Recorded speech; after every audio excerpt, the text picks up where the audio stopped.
Dogworks Radio is sponsored by Alaska Dog Works. Check out their website at alaskadogworks.com. You can support this podcast on patreon.com/firstpawmedia.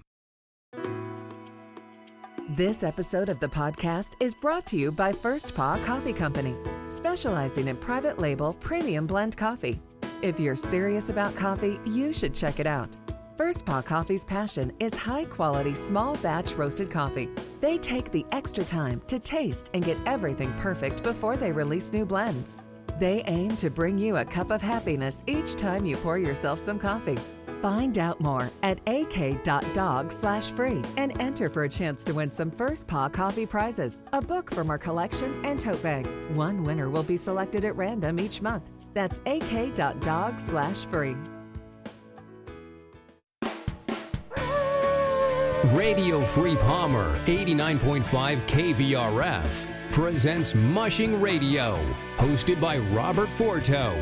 Mushing Radio is about dog-powered sports, living in the Great White North, and mushing. Visit our website at mushingradio.com.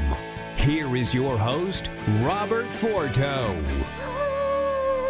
Hello and welcome everybody. This is Robert Forto and you're listening to our continuing Iditarod coverage here on KVRF 89.7 in the Mat-Su Valley. RadioFreePalmer.org is our live streaming site, and all of our episodes live over on dogworksradio.com. Be sure to subscribe wherever you're listening right now. Hit that pause button and hit subscribe. And then, of course, follow us over on social media by searching Dogworks Radio. And I am joined today by my co-host. Her name is Toni Reitter, calling in from Kenai Peninsula, Alaska. Toni, how's it going?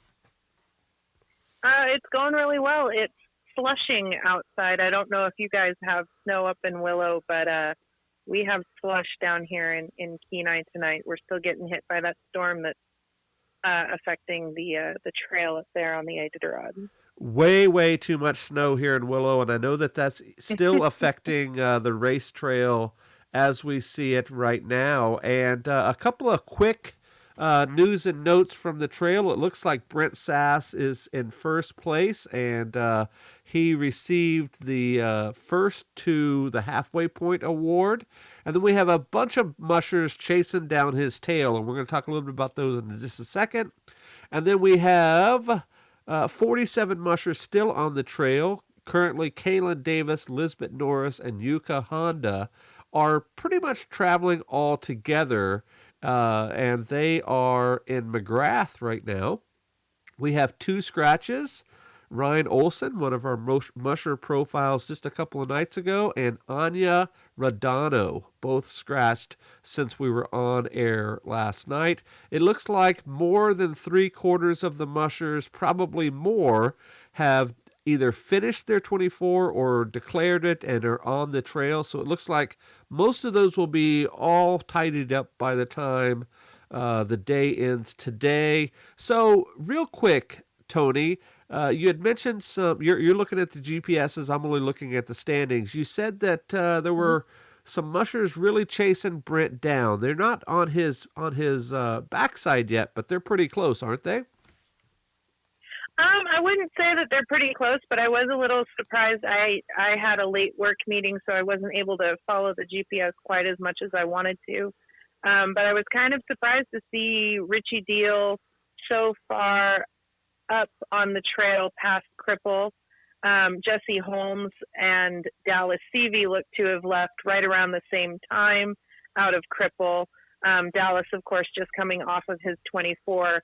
Sass, of course, also completed his 24 in Cripple. So it's really interesting to see. It looks like Richie and Jesse are both kind of making their move to declare that, they're in it to race them down if they can. So I think it's a little bit of a shakeup. It'll be interesting to see how both Brent and Dallas handle it. But, of course, Dallas is really running there in second place-ish right now when you work out all of the math and the times.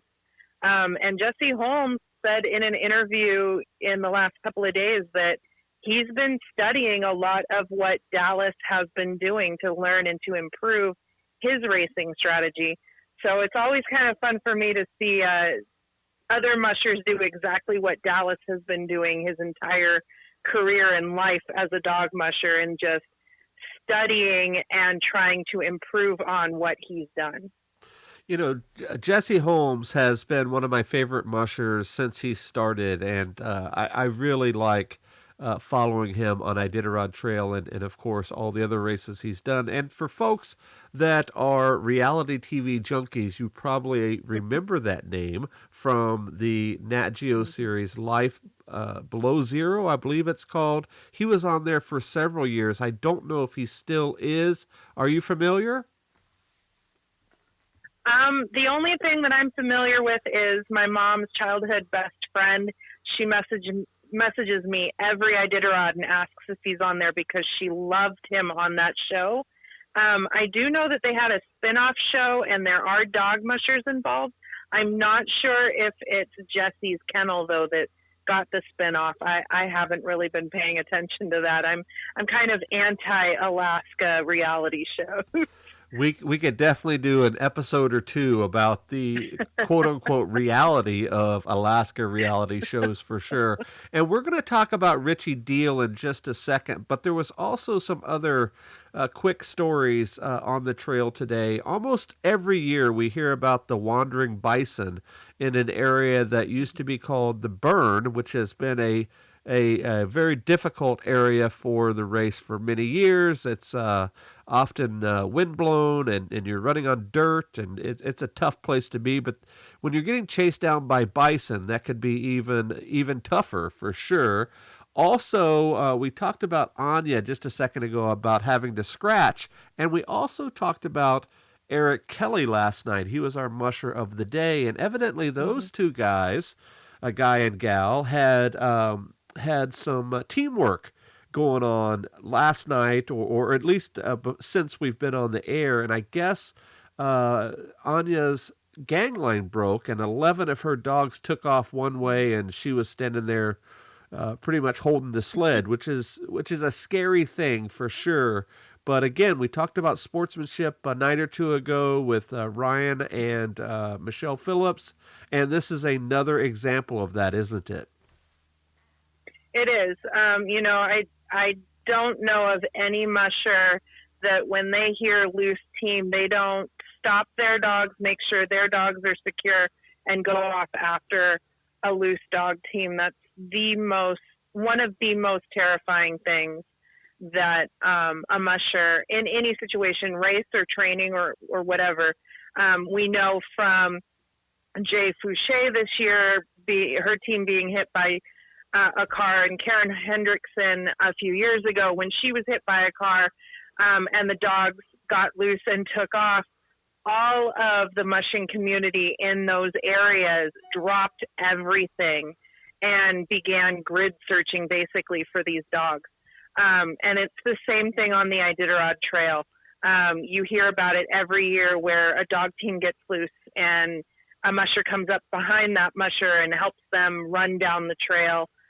Meanwhile, the dog team runs into the back of the team up ahead, and that musher stops what they're doing, stops their race, secures those dogs, and makes sure that someone's there with them until they are reunited with their musher, or, a snow machine comes along or whatever. So it's, again, one of those things that makes this sport unique to most other sports in that they all care about the dogs. It's always dogs first. If it isn't dogs first, then it's not worth running. And that's what we saw tonight. That's what we've seen in every race.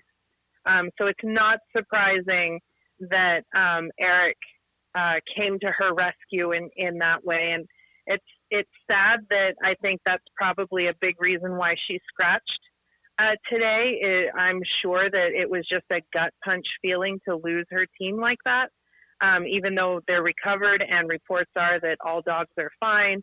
It's just, it's my biggest fear is being a dog owner of one little dog. If he gets out and I don't realize it, it's another thing to be out in the middle of Alaska and have your entire dog team go disappearing through the trees. Yeah, it is a scary situation, and I've been there several times myself, and almost always with mine, it's not me falling off the sled or letting go or having a crash or anything. It's almost always where the gang line or the carabiner breaks. And I know that there's a lot of redundancy in gear and things, but it can still happen, especially if they get wrapped around a tree or a tussock or something like that. They can snap just from that pure power of the dog team. And I don't know the story with this quote unquote rescue, but it could literally be miles for a team to get loose. Then of course that next musher in front of them or a snow machine or whatever before they run into somebody else or have to push the button and send for help and the whole 9 yards, which is a different story altogether. But also with that, when they do find them, the second team, they have to often sit there and wait, whether it's a few minutes or maybe even a few hours for that musher to catch up.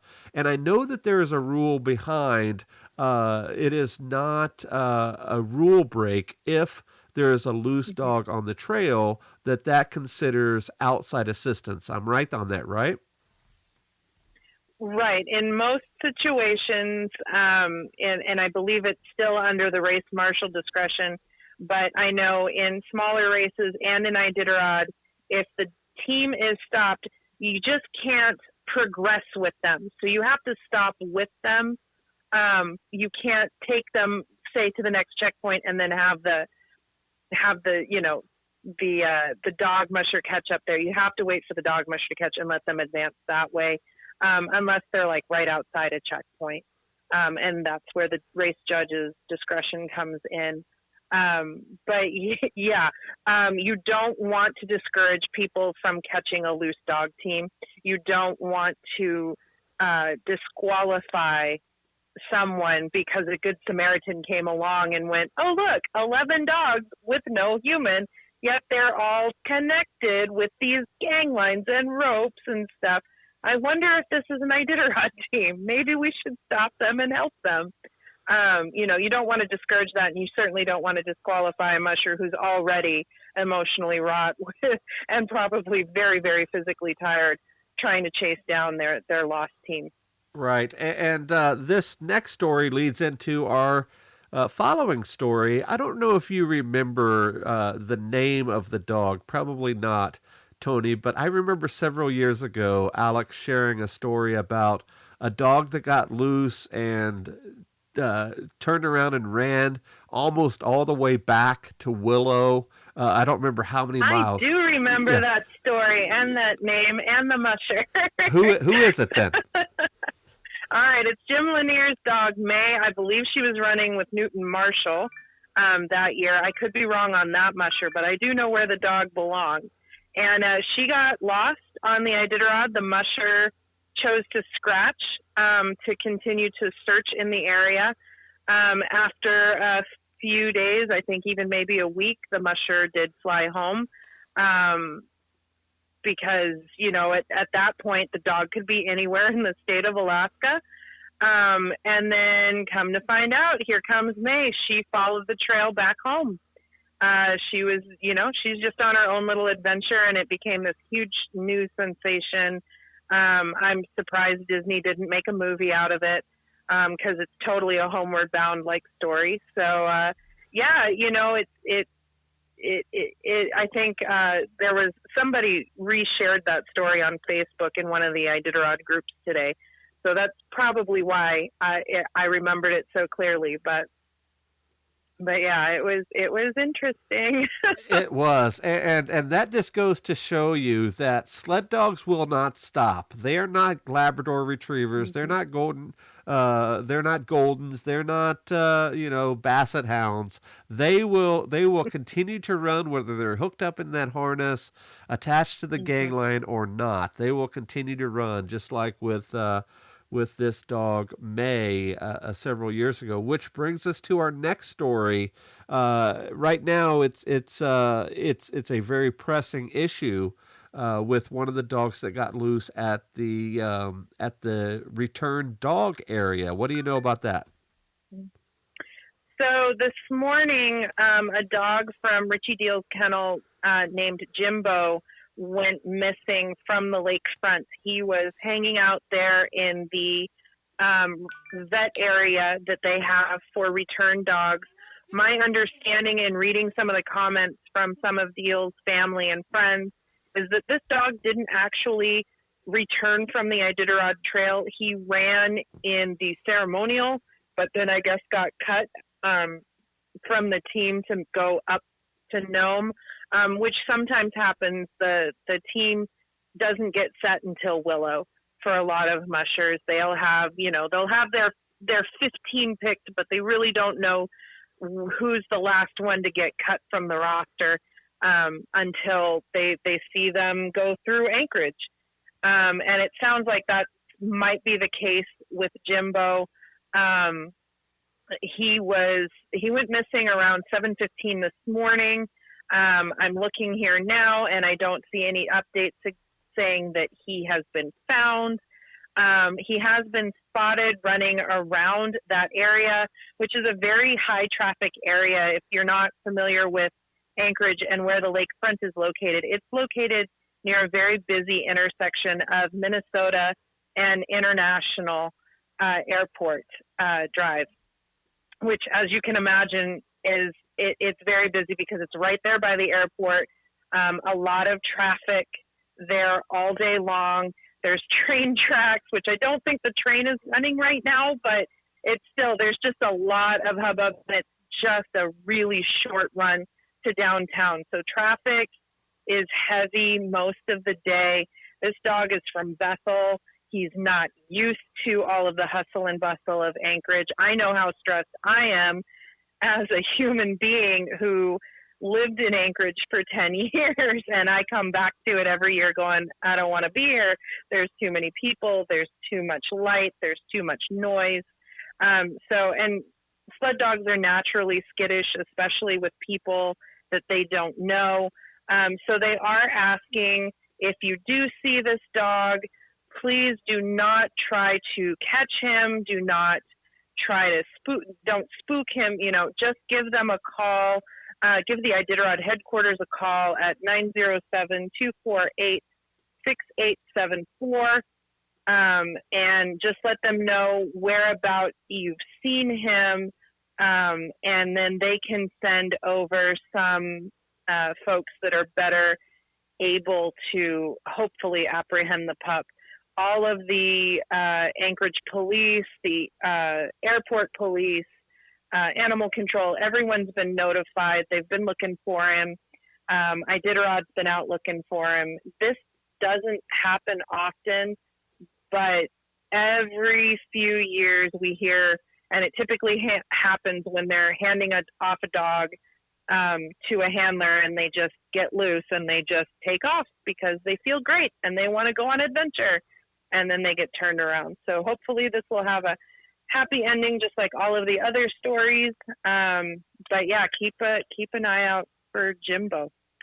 Yeah, that's another real scary situation for the dogs, and also another benefit to the prison program that we talked about. And typically in that program, the dogs that are there for extended periods of time, whether the handler is out of town, say that they're in Fairbanks or whatever, and they don't have somebody on the list, or in this situation here where one of the mushers lives obviously out of town and dogs are dropped off and sent back to Anchorage. And I definitely want to cover that story during this year's coverage because it's pretty fascinating about how that whole process works with the return dogs, except we keep having topics that come up that push that down the line. Let's talk a little bit about our story of the night or sort of our showcase, and that is the legacy or dynasty teams. And every year we have usually one or two mushers that come from a family that has a very long history with the Iditarod. When you think of Seavey or Mackey or Ali Zirkle and Alan Moore, or who am I forgetting? Booser and his sons have run the race. Who else am I missing? The Smiths, as we mentioned last night, are just the Reddingtons. The Reddingtons, of course, the Reddingtons, who we're missing, and then of course the musher that we're talking about tonight. We heard some news today that she has a little bit of a family legacy with it as well. Toni, I know that you are very familiar with the Seavies. You've worked for them and been involved with their family mushing kennel for many years, and they are one of the founders of Iditarod. I believe it was the grandfather that ran in the first Iditarod. Is that right? That's correct. Yeah, Dan Seavey was he was a letter writer for the campaign to get this race off the ground. He and Joe Reddington were friends.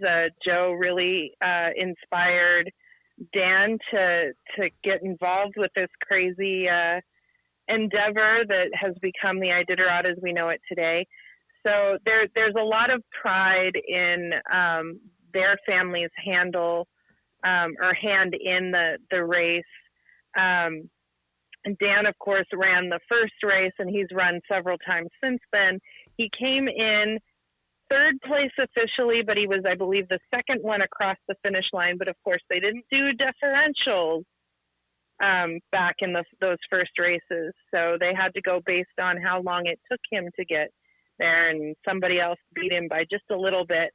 And then Dan was actually, it took him several years, I believe, to get his reward money for coming in third. They didn't actually have enough to pay out all of the prize money. I think everyone knows that story of how Joe Reddington was pretty much in hock up to his eyeballs to make this race happen. So yeah, Dan Seavey, and then of course Mitch Seavey helped his dad train those dogs for those first races. And Mitch always knew that he was going to run the Iditarod. Took Mitch a few years. He ran his rookie race in the 80s, and then he went and raised a family for a few years. And when the boys got old enough, that's when he really started training and decided to run the Iditarod and run it competitively. And then all but his youngest sons have run the Iditarod as well.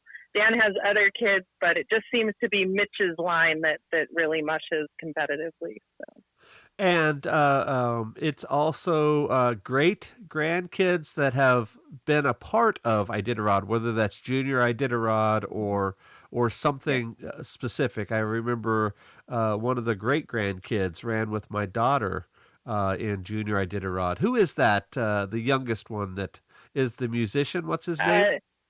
Yeah, just grandkid. He's not a great grandkid. Okay, well, grandkid. I'm sure Dan thinks he's great. But, yeah, that's Conway. Conway's not even in the state anymore. He went and decided he wanted to be a Californian.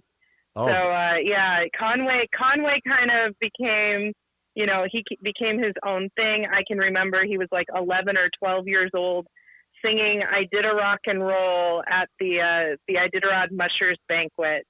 And you just kind of knew then he wasn't going to be a dog musher. He was going for different things. So yeah, there's Conway, but there are great grands coming up.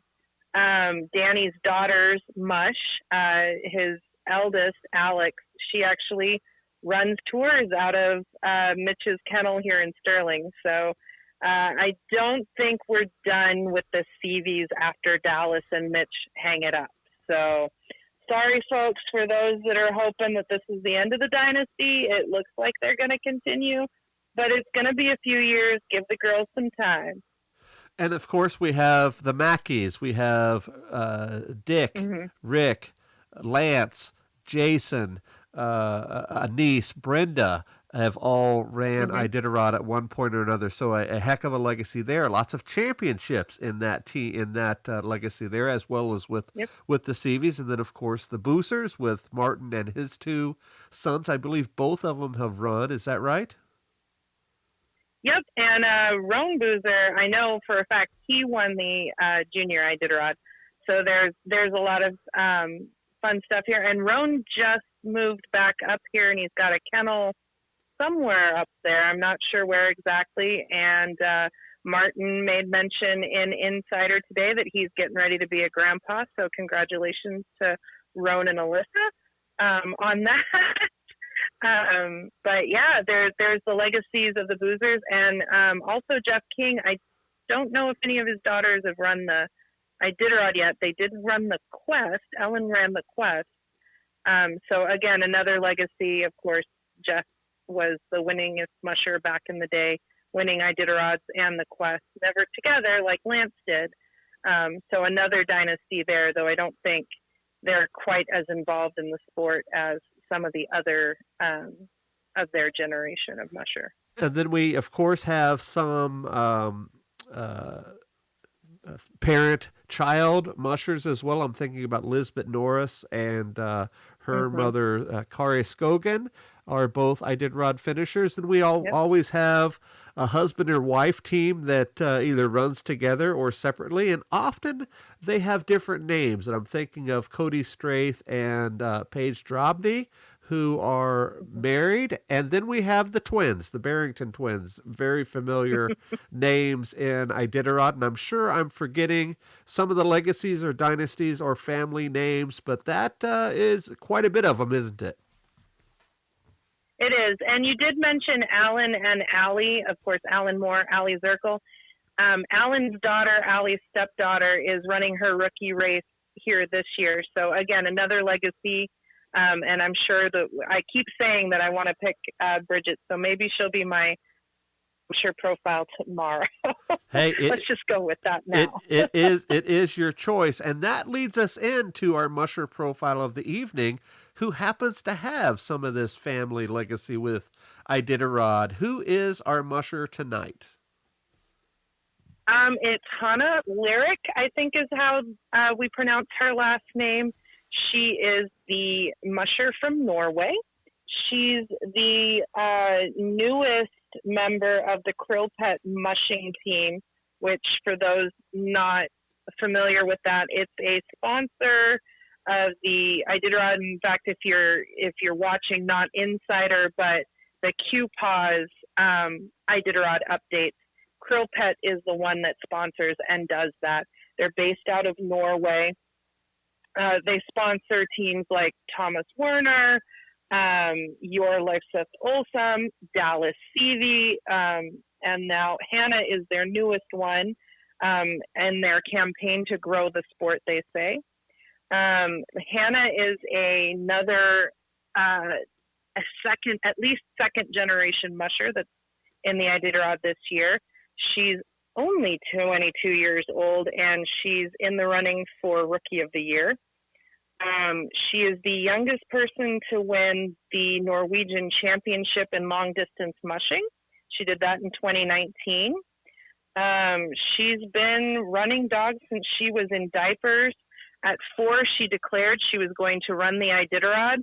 And then I noticed on her Krillpet page that it says as a fun fact that she went on her first solo adventure at 4 years old. They don't go into detail about that, and it's driving me crazy. I could not find the full story on that. So if anybody has some inside scoop on what that means, I need to know. She's very active on Instagram. I followed her earlier this year just to kind of get to know her, and she's had some great Insta stories. Her goal, she says, is to be an ever better dog musher. That's her goal every year, is to just be better than the last year. And yeah, she's the youngest to win the Finnmark 500. And her parents ran the Iditarod. Dad ran it in 1995, and Mom ran it in 2005. So just a really interesting musher. You know, you named some pretty big names there on the Krillpets team, and on the other podcast that I work on with my friend KP, the Dog Driver podcast, we interview all sprint mushers from around the world, and we had on one of the sprint mushers that is sponsored by Krillpet, and what a program that they have. They were talking to us on that episode. It's very close, at least the way that they do it in Norway with their team. It's very close to like Olympic style training and coaching. They get the best nutrition. They have pretty much no expenses bared. It's all about big time racing on almost an Olympic level. And we even asked him that about what does he think about mushing one day and being in the Olympics. And he was all for it. And I think folks like him and folks like Hannah will definitely have a footing in that type of presentation for sure. The Scandinavians are no joke when it comes to mushing, of course. Thomas Werner won it just a couple of years ago. He won it on the COVID year. Is that right? That's correct. Yep, he's the 2020 Iditarod champion.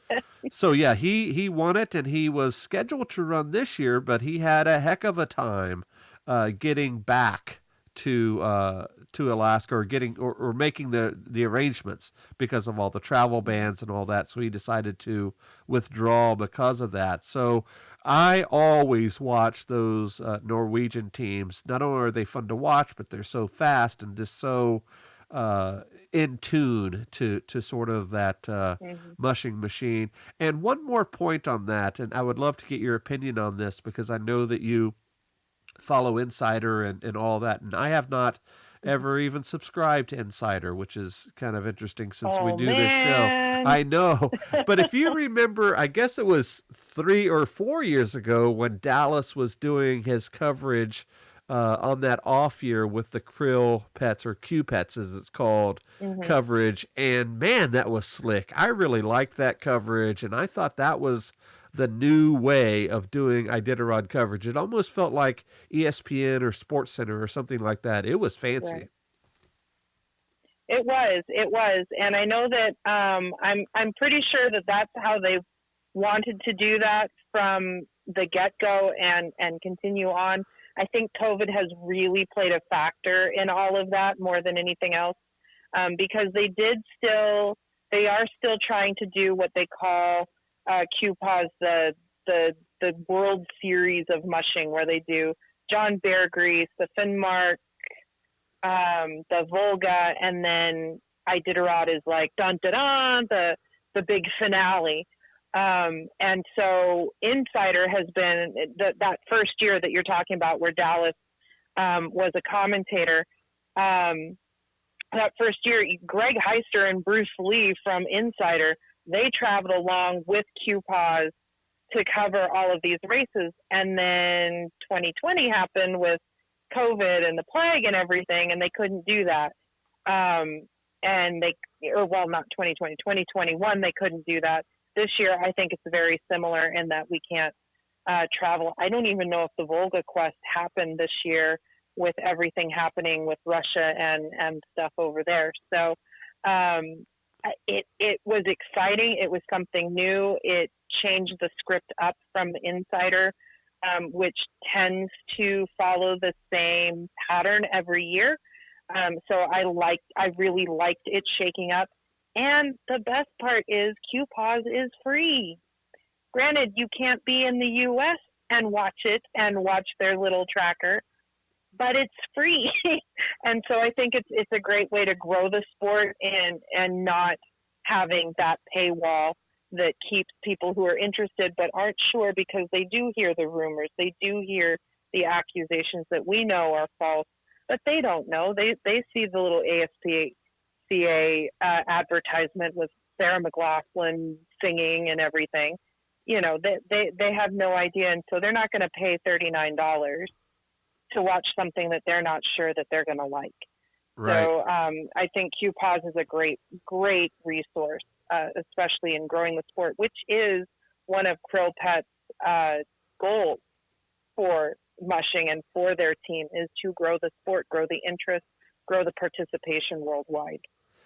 I really liked it, and I remember when it was going on, Alex and I would comment every night about their coverage and how we thought it was going. And I truly think that is the future of our sport, especially long distance. If you can cover it that way, especially if you get some really good commentators. Like Dallas was really good. Of course, he had, his finger was on the pulse of Iditarod. He told the story just like they do in pro football with the old timers that are now announcers and things like that. It wasn't quite John Madden-ish, but it was pretty close. I really liked it, and I sure hope that they come back and they have their app up and their fancy studio and all that they have to offer there for sure. So we'll see how that goes, but I hope Hannah does well. As you mentioned, she's going to be in the running for the Rookie of the Year, so we'll see how that pans out, and I bet in the next few days we'll have an even better idea of what's happening with those top rookies for sure. Toni, anything else we need to talk about before we go? Oh, real quick, who is our musher profile? I picked last night. Who is it for tomorrow? Let's go with Bridget Watkins, since I already said we might as well do it because I keep threatening to pick her. So let's go with Bridget Watkins up there at Kennel on a Hill. Very good. And we got an email or a Facebook message on our Facebook page today commenting on them liking our coverage. They love what we're doing, and they said, I have a couple. They answered the question we put out about who would we like to talk to, and they said, I have a couple of women that I would like you to have on, and Hannah was one, and I believe she mentioned Ryan, and Yuka Honda was another. So we'll see if we get to them. But man, we got to spread the wealth a little bit. We have to do back and forth between male and female each night. Otherwise, we're picking favorites, aren't we? Yeah, but I'm going to break with the pattern, and I'm going to go with Bridget tonight. All right, that sounds good. I look forward to hearing about her. We'll definitely see what we can find. And for folks that are listening, what do you know about Bridget Watkins and her family legacy that is very well known in Iditarod circles, especially anytime you say the name Allie? Most people's faces light up because she was a fan favorite for many, many years, and she retired. Was that last year or is that this year that is her retirement year? Allie retired last year. She didn't even get to finish the Iditarod. She had that bad crash, and that you and I and Alex had to talk about at length, and I don't think Alex has still recovered from how devastating it was to see her go out like that. I know I haven't, and I'm giving him a hard time, but yep. It was actually just a year ago yesterday that all happened, and I haven't seen anything lately on how she's recovering, but that's not the way you wanted to see her retire. She made it adamantly clear, though, even after scratching, that it was still going to be her last year, and she's definitely missed it. It felt a little weird on Saturday and Sunday, not cheering on Allie all the way down. Yeah, and talk about that movement of fans that she brought to the race. My goodness, mm-hmm. We talk about ugly dogs a lot on Twitter in particular, but she was well before that, wasn't she? Oh, yes. I think, just the way that she spoke to you, that she spoke about her dogs.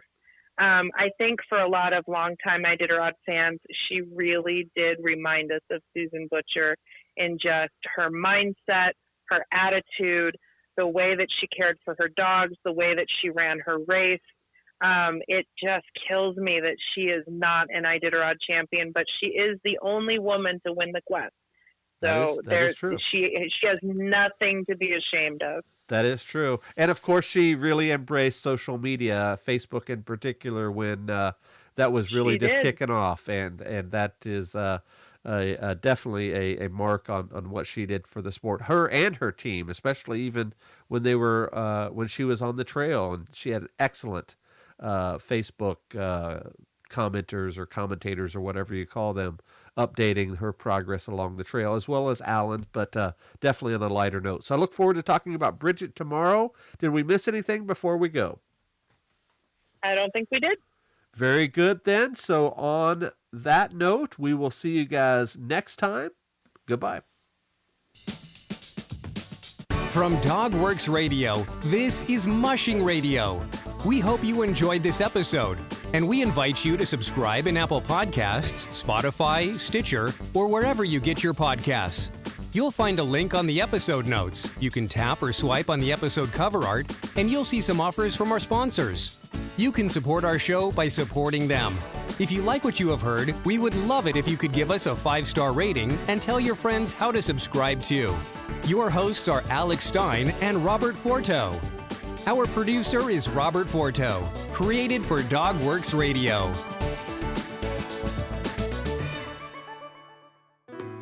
So earlier, you learned about First Paw Coffee Company. Now I'm going to tell you about its Trailbreaker Blend. First Paw Coffee Company's Trailbreaker Blend is inspired by our love of the Northern Lights, frosty paws, and sled dog trails. How cool is that? The Trailbreaker Blend is a private label premium blend that was developed just for them. It's a medium dark roast from Central and South America, highlighting flavors of brown sugar, hazelnut, and plum. Be sure to go to ak.dog/free and enter to win a bunch of cool prizes. That's ak.dog/free.